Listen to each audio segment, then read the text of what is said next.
Jadi kolam itu nggak pernah membuang air ya? Bisa dibilang begitu Pak. Mungkin 1 tahun sekali, 1 kali periode setelah panen. Itu pun kadang-kadang enggak, karena kita main probiotik sih. Kadang-kadang enggak, cuman kita tambahin itu setiap minggu Pak. 1 minggu sekali kita sedot air sungai, masukkan ke dalam kolam sekitar 6 jam lah, 6 jam dengan 3 ini tuh keluarkan. Terus tapi ada pembuangan misalkan ngisi di sini, pembuangan di sana gitu. Jadi 6 jam kita nyalakan terus gitu. Selebihnya ya pakai probiotik. Probiotiknya apa? Kita probiotiknya tuh sebenarnya udah banyak dicoba gitu ya. Ada Thiobacillus kan. Yang paling bagus pakai apa? Thiobacillus bagus. Thiobacillus bagus karena dia dan Thiobacillus ini melihat dari lahan juga sih. Kalau lahannya misalkan banyak apa yang kayak kayu-kayu purba gitu kan, itu kan memang kerjanya bagus. Nah, setelah Thiobacillus berjalan beberapa kali, saya lihat sudah mulai ada perubahan. Tanahnya sekarang pakai yang warna merah itu, Pak. M4? Bukan M4, apa namanya? Saya kurang paham itu. Saya beli, tapi saya kultur sendiri sekarang. Yang dijemur, nanti dia berubah jadi merah warnanya gitu, Pak. Ya, sekarang kita pakai itu terus. Kultur sendiri, Pak. Kalau kultur sendiri kita biayanya berapa? Oke, kalau yang tadi Thiobacillus berapa persen atau berapa liter atau berapa mili? Kalau dia bubuk, Pak. Jadi bubuk. Untuk satu kolam? Itu 300 meter persegi. Ya, kubik juga karena kedalaman 1 meter sih ya. Jadi itu kita biasanya kasih di 15 gram. Kalau nggak salah 15 gram kita campur dengan air, setelah larut kita tabur gitu. Lalu kalau untuk kultur sendiri sekarang? Kalau kultur sendiri, kita itu per 300 meter itu kita biasanya 1 jerigen lem mineral, Pak. Satu itu apa? Tempat minum lem mineral. Per minggu. Di 1 minggu 1 kali. Medianya apa, Pak, untuk kultur itu? Medianya air. Terus ya medianya air. Jadi misalkan kita buat 1 lem mineral itu, kita ambil tapi jangan dihabisin. Tinggal segini lagi di bawah. Kita kasih air lagi, kasih air kolam aja. Karena kalau pakai air hujan atau air yang ini malah lama jadinya. Makanannya kan dia amoniak. Kita masukin di jerige di tempat air itu sampai agak penuh. Ya kira-kira kurang segini. Kita kasih ini apa namanya? Micin itu apa, sasa itu. Sasa sama telur. Kita kocek. Karena itu untuk makanan dia kan. Nitrogennya itu dapat dari sasa kalau nggak salah. Amoniaknya dapat dari telur gitu. 1 lem mineral, 1 telur. 1 telur. Sama 1 sasa. 1 sasa. Satu yang kecil apa? Saset kecil. Iya, yang kecil. Jadi lebih hemat banget. Soalnya beli yang 1 liter itu 99.000, hampir 100.000. Jadi kita kultur sendiri. Berapa lama itu kultur itu? Seminggu jadi, Pak. Jadi perputaran kita pokoknya makanya tiap hari Sabtu kalau nggak salah anak-anak di sana itu tiap hari Sabtu tabur gitu. Jadi di mana-mana di kolam tuh ada itu. Lalu bahannya dari bacillus itu? Dari Thiobacillus atau? Bukan, ini beda Pak. Bakterinya nggak tahu bakteri apa gitu. Bakterinya nggak tahu bakteri apa sih, saya sempat baca sih. Tapi memang untuk kerjanya dia untuk mengurai amoniak sih Pak. Iya. Untuk menyuburkan ini juga apa kolam gitu.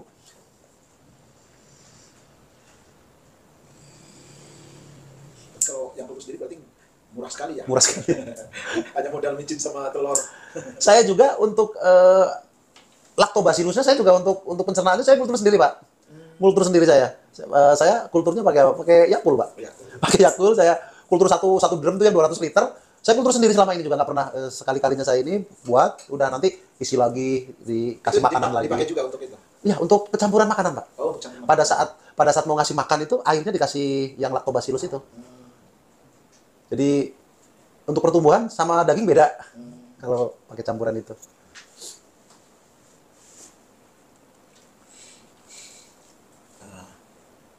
Apa lagi ya? Nah, sekarang mungkin yang lain adalah berkaitan dengan aspek ekonominya Pak. Pernah nggak Pak Rudi itu menghitung biaya per kilo gitu, per unit HPP ya? HPP ya? HPP berapa? Kalau pembudidaya pasti harus ngitung, Pak. Kalau nggak gitu nanti kita nggak tahu kita punya untung apa enggak kan gitu. Kalau HPP itu rata-rata Dalam normal lah gitu. ya dalam normal itu 100.000 Pak per kilo. Itu meliputi Semata masuk investasi. benih, pakan, belum investasi. Benih, pakan operasional lah gitu, Pak. Ya, itu. Kalau investasi kan sebenarnya masuk di modal apa ya? Modal tahunan apa ya, modal sekali invest bisa untuk dipakai berkali-kali panen kan gitu. Tapi kan harus diperhitungkan. Ya, mungkin perhitungannya mungkin dari sisi dalam panen sekarang diambil berapa persen gitu mungkin ya. Tapi kalau untuk HPP yang benih pakan dan operasional ya 100-an. 100-an ya.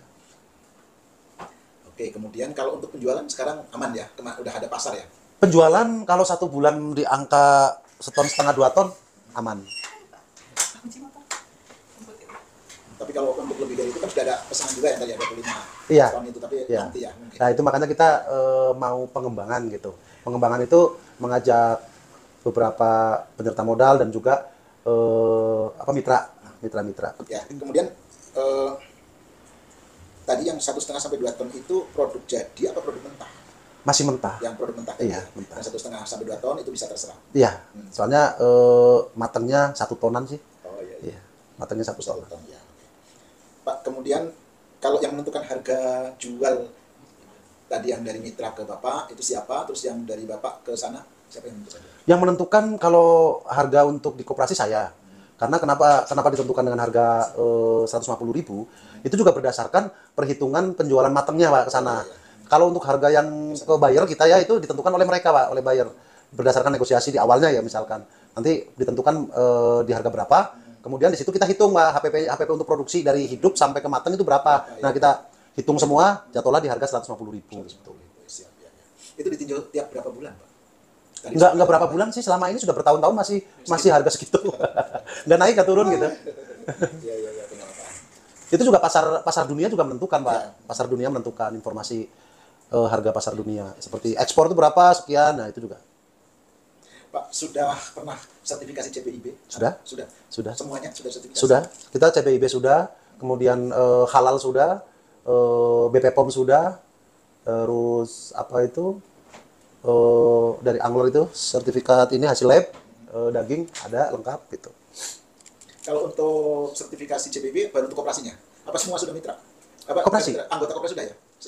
Jadi koperasi yang melingkupi anggota gitu. dan melingkupi mitra karena gitu. karena kita mempunyai aplikasi, kita punya aplikasi untuk pemberian SOP ke mereka, Pak, untuk memantau kolam mereka.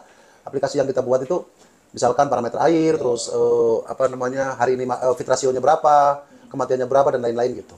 Kalau pengukuran kualitas air terakhir kapan, Pak? Kualitas air terakhir oleh BRIN, malah sampai sekarang belum, saya bilangnya mau dikirim itunya, Pak, dikirim hasil uji labnya, tapi belum ini. Sekitar yang sudah ada datanya kapan? Yang sudah ada datanya itu punya anggota koperasi itu sekitar 1 tahun yang lalu, Pak. Kalau yang BRIN baru? Kalau BRIN sekitar 2 atau 3 bulanan lah. Kapan kita memutuskan kalau untuk kualitas air kita ukur atau tidak kita ukur? Kalau kualitas air kalau kita kan memang setiap hari ada pengukuran, tapi kan pengukurannya hanya pH, DO, salinitas. Oke, bangga, sudah banyak. Iya. pH, DO, salinitas. Ya. Suhu, hanya itu sih. Dia udah bangga. Tapi kalau untuk parameter amoniak, nitrit memang kita cari alatnya yang bukan test pack itu, yang digital itu agak kesulitan. Ya. Dan ada harganya mahal sekali gitu. Betul. Kalau test pack itu terlalu habis banyak gitu. Iya. Banyak ya. Iya. Tapi pernah kita punya test pack? Pernah. Itu Tapi aman. Aman. Nanti kalau misalnya ada ini data kualitas airnya saya minta contoh yang sudah pernah. Santi. Apa keluar? Ya. Mulai keluar. Pak.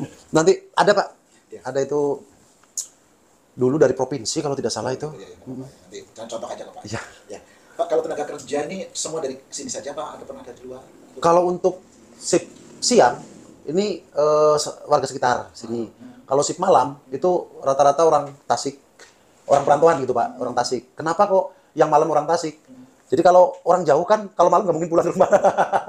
Kalau orang yang dekat kan suruh shift malam, jam 12 mereka pulang gitu. Jadi sekaligus untuk jaga. Ya. Iya, gitu. Berapa persen yang dari luar itu yang dari Tasik? Dari total? Ya 50-50 sih, Pak. Tapi kalau yang pembudidaya umumnya orang sini? Orang sini, Pak. Kalau pembudidaya orang sini. Anggota koperasi orang sini. Mereka yang karyawan tadi ataupun pembudidaya itu sudah pelatihan semua ya, Pak? Sudah ada ikutin pelatihan? Iya, kita kan selalu apa namanya ya ada di luar meeting intern gitu ya, kita juga ada pengadaan pelatihan dan mereka sering kita ikutkan pelatihan tapi ya dari kita gitu. Yang dari dinas atau dari mana? Dari FAO dinas gitu. Pak, pernah ada orang magang dari luar ke sini? Belum, tapi yang berencana yang sudah boleh nggak magang di situ, boleh, udah banyak dari Unsud, dari SMK kayak gitu ya, tapi sampai sekarang belum pernah. Tapi welcome kan kalau ada orang. Tidak masalah, saya juga menyampaikan silakan, tidak ada masalah. Kita ini kok apa namanya bukan pelit ilmu, kita berbagi aja gitu. Iya. Apalagi ini kalau untuk siswa atau mahasiswa itu kan untuk generasi ke depan gitu kan, nggak apa-apa, ayo kita nggak apa-apa. Kalau ada jaminan sosial apa Pak yang sudah dilakukan? Dilakukan atau diterima, Pak? Diterima jaminan sosial yang sudah diupayakan dari pemerintah maupun dari kita sendiri ada jaminan sosial dari koperasi? Belum sih, Pak. Belum kalau untuk jaminan sosial seperti asuransi gitu ya. Asuransi. Asuransi paling ini BPJS. apa sih namanya? BPJS memang pernah ada pendaftaran tapi waktu itu kita belum ini. Kusuka ada. Oh, Kusuka. Kartu Kusuka kan nanti untuk bantuan atau apa itu langsung ke ini. Kemudian apa namanya? Program apa itu? Ya kayak pelatihan-pelatihan dari kementerian gitu ya kalau ini gitu. Paling itu sih, Pak. Ya. Kemudian Pak, pernah nggak terjadi konflik dengan dengan masyarakat umum yang tadi ada dekat sawahnya atau apa? Tidak ada. Nggak ada ya? Tidak ada karena sebenarnya di sini masyarakatnya sangat mendukung sekali dan Termasuk mereka kalau tertarik sekali sebenarnya. Iya, iya, iya. Termasuk yang di kampung-kampung mereka dipelihara di depan rumah apa itu nggak ada konflik? Nggak ada. Karena selain itu juga ikan sidat ini tidak mengeluarkan aroma yang Itu nggak seperti yang lain. iya Iya. Permodalan dulu yang kita ambil dari mana Pak? LPUKMP, jadi lembaga keuangan yang milik KKP ya. Dari KKP ya. Iya. Tapi kalau pernah nggak ngambil modal dari perbankan atau apa kawan-kawan? Perbankan kalau koperasi belum pernah, tapi pernah menyalurkan atau mempertemukan antara menjembatani lah ya antara Bank BNI dengan anggota koperasi. Untuk memang waktu itu ada klaster perikanannya. Nah di situ kita ada 5 orang yang kita jembatanin lah antara anggota dengan BNI itu sekali. Pak, kalau dihitung-hitung itu Pak, kalau normal semuanya itu keuntungan usaha per unit itu berapa Pak? Pernah atau enggak? Sebenarnya kalau ngitung mudah, maksudnya secara ininya ya, secara hitungan kasar gitu ya. Kalau HPP 100 jual 150, itu kan berarti ada 50.000. 50.000 per kilo keuntungan gitu ya. Itu masih di luar, belum keambil yang investasi kan. Maksudnya kita hitung dengan nilai investasi sudah ada gitu ya. Benih dan pakan, kemudian operasional, itu HPP 100.000, kita beli 150, ada keuntungan per kilo 50.000. Jadi kalau misalkan satu kolam 3 kali 3 itu bisa panen 1 ton.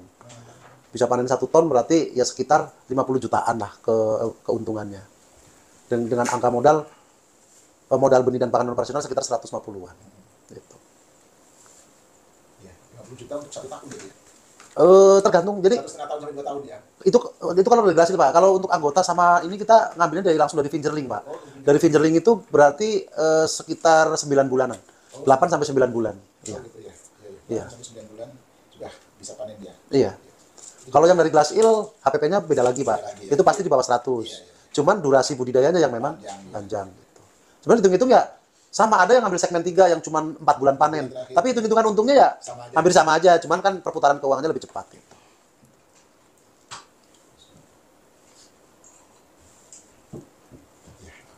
Pak, kalau ada tebar di kolam pemeliharaan berapa Pak? Kita ngitungnya per meter kubik. Biasanya per kubiknya kita itu maksimal di 20 ekor. Itu sampai panen ya. 20 ekor. Iya, itu udah maksimal. Kalau oksigennya mampu misalkan di 5 ke atas, 5 ppm ya ke atas, itu bisa sampai 25 ekor. Tapi kalau misalkan kayak di Jepang kan ada namanya waka unagi, waktu saya ke Jepang itu kan, itu namanya waka unagi. Jadi dia setelan oksigennya pakai oksigen yang cair ya, yang pakai tabung itu. Terus semua tersalurkan ke monitor pakai komputer semua. Jadi pH turun ya otomatis naik sendiri. Oksigen itu disetting di oksigen 10 sampai 12 ppm, kemudian suhu di 31, terus pH di 8, stay pokoknya itu. Oh itu bisa padatnya bisa kayak cendol Pak. Jadi di kolam itu sampai makan itu sampai nggak kelihatan airnya. Tapi kenapa mereka tumbuhnya bagus dari glass eel sampai 200 gram cuma 6 bulan? Ya karena memang semuanya terpenuhi ya. Semua terpenuhi, akhirnya dia makannya tuh rakus gitu. Tidak pernah turun gitu rasionya. Dengan suhu tinggi, dengan Iya. air jernih. Iya. Itu yang di sini aja yang daripada tebar. Jadi kalau begitu sekitar 7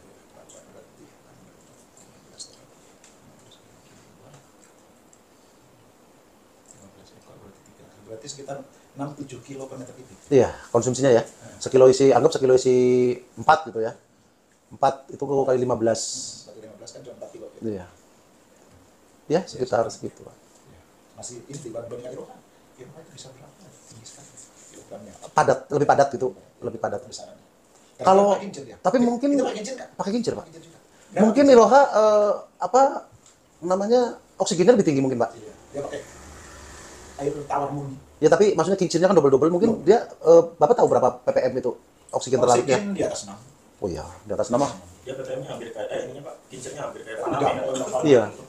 Iya. Iya, sebenarnya kepadatan yang seperti saya ceritakan tadi itu tergantung dari oksigen, Pak. Tergantung dari oksigen. Iya. Tapi udah cukup lah dengan segitu dah cukup. Iya. Oke, kemudian sudah status lahan sudah, pendapatan sudah. Anggota itu sistemnya bagi hasil atau ada atau karyawan itu diupah Upah. berapa Pak? Upah. Kalau untuk Kalau yang orang lapangan, ya. sebenarnya kan UMR sini Cilacap 17 18 kalau nggak salah. Nah, kita kasih 2 juta karena kerjaannya lebih yang jelas lebih capek daripada PT kan. Nyemplung-nyemplung apa gitu, kita kasih 2 juta. Yang lama ada 2,5 juta. Nah, di sini ada yang kayak apa sih, manajer apa sih namanya, kepala teknis lah gitu ya. Lebih yang jelas lebih dari Itu lebih dari itu gitu. Ya. Kayak Pak Andi itu kan. Sekalian belajar Pak ya. Oke, jadi upahnya ada wajar. Kalau yang pendapatan berarti kalau yang anggota itu berarti pendapatannya lebih dari itu ya karena secara umum Kalau anggota ini kan yang budidaya mereka kan dari hasil budidaya gitu ya. Tapi mereka ada pembagian 1 tahun sekali Pak. SHU itu sih hasil usaha dari koperasi gitu. Kalau yang dari hasil budaya tadi itu ya kalau keuntungannya berapa, Iya. tergantung berapa ton dia. Ya. Iya. Jadi Kita kepada mereka. kita kan tercatat semua apa namanya perhitungan pembukuannya gitu ya, Iya, pembukuannya. semuanya, iya. Memang SHU-nya masih kecil karena terkendala oleh Iya, corona penjualan gitu kan. Mereka juga kayak kemarin RAT agak sedikit benturan gitu. Mereka dapat kalau nggak salah 600.000 per orang gitu kan. Tapi mereka belum nyetor setoran apa itu? Setoran wajib apa? Selama 1 tahun lebih gitu kan. Akhirnya kan nggak dapat duit. Karena dipotong Iuran itu wajib. gitu, iuran wajib gitu. Iya. Akhirnya kemarin ada sedikit, oh gimana nih nggak dapat duit gitu kan, rame kan? Ya, tapi Ya. kan karena itu kan kasus, istilahnya kasus corona. Kalau kan kita bicara normal nanti beda. Iya. Ya, intinya itu, kemudian apa lagi? Monggo Mbak Ika kalau mau nyelain ini silakan aja. Eh,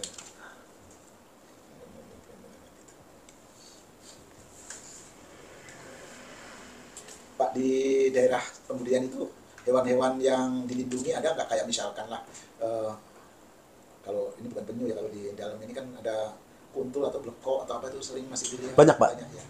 Bango kayak gitu, Iya. bango banyak Pak. Di sawah-sawah kayak gitu, Iya, mereka bisa mencari gitu, ya.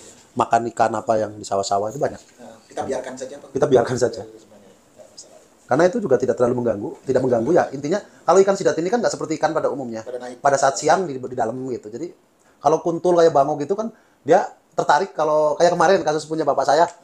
Bapak saya kan karena udah jangan piara sidat dulu karena ini masih belum kondusif situasi gitu. Akhirnya piara lele kan. Nah kalau lele itu kan kalau itu kan cuma di atas gitu, dimakanin bango kan, bangonya pada turun. Akhirnya dipasang jaring atasnya supaya apa kalau dengan jaring masalah. Jadi kita nggak pakai jaring kalau untuk sidat ini ya. enggak, Lepas enggak gitu ya. lepas karena itu aman kok, karena dia di dalam gitu Pak, enggak muncul ke permukaan. Kita sudah punya perizinan usaha. Kalau perizinan usaha, kalau seperti koperasi kayak gitu ya, Sudah ya ada izin koperasi, usahanya sudah ada izin jelas usahanya. gitu ya. Kalau Ada usaha perikanannya perikanannya itu kita baru ini kemarin kita mau buat SIPJI Pak, surat izin pemanfaatan jenis ikan. Nah terkendala waktu itu koperasi NIK-nya belum keluar. Nah baru sampai kemarin sore kalau nggak salah NIK-nya. Nah ini mau langsung kita lanjut ke SIPJI gitu. ya saya kira cukup sih secara umum. Nanti kalau ada hal-hal yang masih belum terbahas nanti akan kita